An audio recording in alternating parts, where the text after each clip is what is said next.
semuanya, perkenalkan nama saya Stefani Sisilia. Di sini saya akan menjelaskan mengenai materi lensa cembung. Nah, pada materi lensa cembung ini kita akan ada 4 pembahasan. Yang pertama adalah pengertian lensa cembung, yang kedua adalah sifat lensa cembung, yang ketiga adalah sinar istimewa pada lensa cembung, yang keempat adalah pembentukan bayangan pada lensa cembung. Oke, langsung saja kita ke bagian pertama adalah pengertian lensa cembung. Apa sih itu lensa cembung? Nah, lensa cembung adalah lensa yang bagian tengahnya lebih tebal daripada bagian tepinya. Lensa cembung ini biasanya berbentuk lingkaran yang terbuat dari kaca atau plastik, sehingga memiliki indeks bias yang lebih besar daripada indeks bias udara. Nah, berdasarkan bentuknya, lensa cembung dibedakan menjadi 3. Yang pertama adalah biconvex ataupun cembung ganda, seperti yang kita lihat pada gambar ya, ini ada cembung ganda. Yang kedua adalah flat convex ataupun cembung datar, nah seperti gambar ini. Nah, yang ketiga adalah konkav convex ataupun cembung cekung. Nah, seperti gambar yang ditunjukkan di sini juga ya. Oke, selanjutnya adalah sifat lensa cembung. Nah, di sini sifat lensa cembung itu ada 4 ya. Yang pertama, memiliki 2 titik fokus. Nah, maksudnya di sini memiliki 2 titik fokus, lensa cembung itu sinar datang itu bisa berasal dari 2 arah, sehingga dia memiliki 2 titik fokus. Nah, titik fokus yang berada di depan lensa adalah titik fokus maya ataupun titik fokus pasif yang biasa disimbolkan dengan F2, sedangkan titik fokus yang berada di belakang lensa adalah titik fokus aktif, biasa kita simbolkan dengan F1. Nah, sifat yang kedua adalah bersifat konvergen ataupun mengumpulkan cahaya, seperti yang kita lihat pada gambar. Nah, di sini gambarnya dapat terlihat ya bahwa sinarnya itu terkumpul di F1 ya. Nah, di sini disimpulkan bahwa lensa cembung itu mengumpulkan cahaya, bukan menyebarkan cahaya. Nah, yang ketiga itu adalah titik fokusnya selalu bernilai positif. Nah, ini karena tempat perpotongan ataupun tujuan sinar bias dari lensa cembung ini selalu berada di belakang lensa, sehingga titik fokusnya selalu bernilai positif.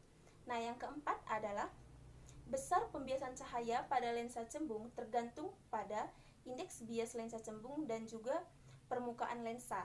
Nah, sedangkan indeks bias pada lensa ini tergantung dengan cepat lambat yang terjadi pada lensa. Nah, selanjutnya adalah sinar-sinar istimewa pada lensa cembung.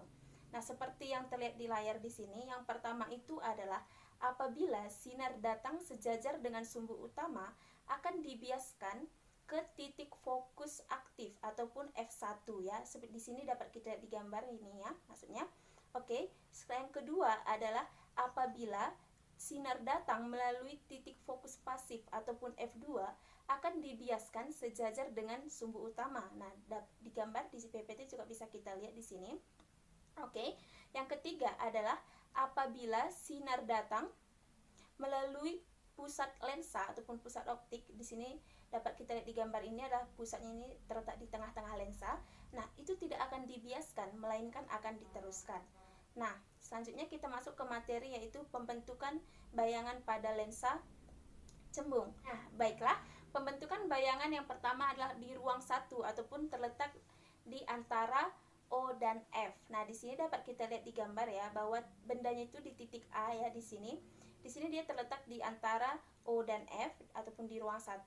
Nah, di sini bayangan yang akan terbentuk adalah maya, tegak dan diperbesar ya. Dapat kita lihat nih di gambar ya di sini. Nah, yang kedua adalah benda terletak di ruang 2 ataupun di antara F2 dan 2F2. Nah, di sini dapat kita lihat bahwa bayangan yang terbentuk adalah nyata, terbalik dan diperbesar ya. Dapat kita lihat di gambar di sini. Oke. Nah, selanjutnya yaitu benda terletak di ruang 3 ataupun di antara F2 sampai dengan tak hingga ya. Nah, di sini dapat kita lihat bahwa bentuk bayangannya itu nanti nyata, terbalik dan diperkecil ya, seperti yang kita lihat di sini di gambar di PPT-nya ini.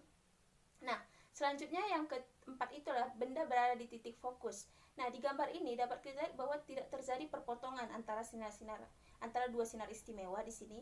Namun, apabila sinarnya ini kita teruskan, pada suatu saat itu, pada suatu titik akan terjadi perpotongan.